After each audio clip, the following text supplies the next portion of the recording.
വന്ദനം. കൂട്ടുകാരെ, നിങ്ങൾക്ക് കഥ കേൾക്കാൻ ഇഷ്ടമല്ലേ? എന്നാൽ ഞാനൊരു കഥ പറഞ്ഞു തരാം. രണ്ട് കൂട്ടുകാരുടെ കഥ. രണ്ട് കൂട്ടുകാർ മരുഭൂമി കൂടെ നടന്നു പോകുകയായിരുന്നു. അതിൻ്റെ ഇടയിൽ അവർ തമ്മിൽ ഒരു തർക്കമുണ്ടായി. ആ തർക്കത്തെ തുടർന്ന് ഒരു കൂട്ടുകാരൻ മറ്റേ കൂട്ടുകാരന്റെ മുഖത്തടിച്ചു. എന്നാൽ അവൻ ഒന്നും പറഞ്ഞില്ല. പകരം അവൻ മരുഭൂമിയിലുള്ള മണലിൽ എഴുതി. അത് എന്താണെന്ന് അറിയാമോ? ഇന്ന് എൻ്റെ കൂട്ടുകാരൻ എൻ്റെ മുഖത്തടിച്ചു. അവർ വീണ്ടും യാത്ര തുടർന്നു. ആ ദാഹിച്ചു വലഞ്ഞ അവർക്ക് ഒരു മരുപ്പച്ച കാണാൻ സാധിച്ചു. അവർ രണ്ടുപേരും ആ പുഴയ്ക്ക് ഇറങ്ങാൻ പോയപ്പോൾ അടിയേറ്റ കൂട്ടുകാരൻ ചെളിക്കുഴിയിൽ മുങ്ങാൻ തുടങ്ങി.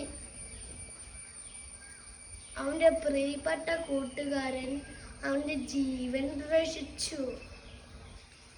അപ്പൊ അവൻ കല്ലിൽ കൊത്തിവെച്ചു. അത് എന്താണെന്ന് അറിയാമോ?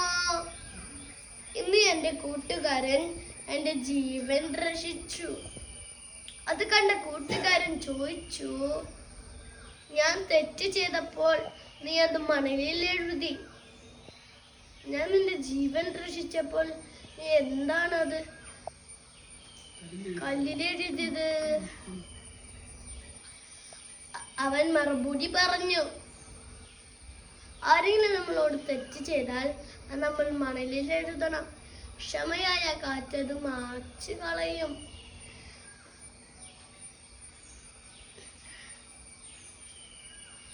ആരെങ്കിലും നമ്മളോട് നല്ലത് ചെയ്താൽ അത് നമ്മൾ മണ്ണിൽ കൊത്തിവെക്കണം. ഒരിക്കലും മായാത്ത പോലെ. കൂട്ടുകാരെ, നിങ്ങൾക്ക് ഈ കഥയിൽ എന്താണ് മനസ്സിലായത്?